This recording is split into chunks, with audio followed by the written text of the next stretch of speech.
The bullet from a gun shot aimlessly skyward will land back to Earth and proven fatal should it hit an unsuspecting soul.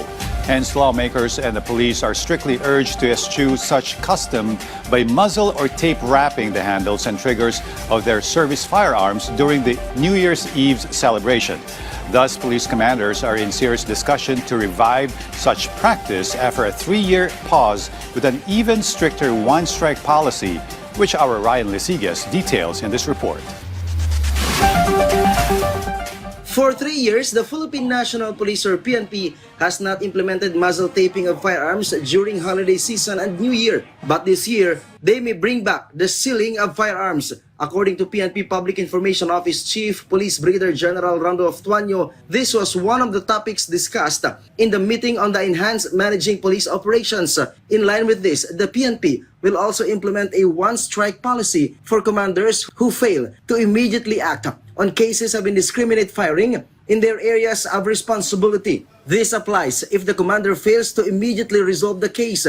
This is part of efforts to intensify the campaign against those who fire their guns recklessly during holiday celebrations. May pinalabas po na memorandum ang ating PNP. Ito po yung tinatawag natin sa Ryan one-strike policy. Kapag po nagkaroon ng indiscriminate firing sa mga locality at hindi maiwasan, binibigyan po ng ating PNP o ng pamunuan ng PNP ng 36 hours na isolve yung insidente, otherwise sila po ay marirelieve sa kanilang mga pwesto.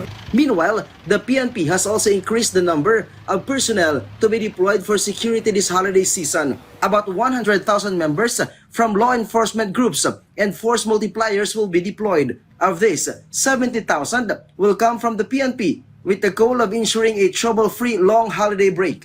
Ang mangyayari po niyan, yung mga pulis natin na kung sakali mabigyan sila ng pagkakataon ng break, sila po ay magre-report sa kanilang mga police stations para mag-augment doon sa kanilang mga locality police stations. In fact, 8 focus crimes in the country dropped 13% from October to November this year. Ayaw natin i-disturb yung kasalukuyang strategy na ginagawa ng Philippine National Police sapagkat nakita natin nung nag-increase tayo ng ating police visibility, nakuha natin yung 13% na reduction sa ating mga 8 focus crime. According to the PNP, they will deploy 40% more security forces this year compared to just 60,000 in 2024. Despite this, the PNP maintains it has not monitored any threats. Ryan Lisigas from the National TV Network for a new and better Philippines.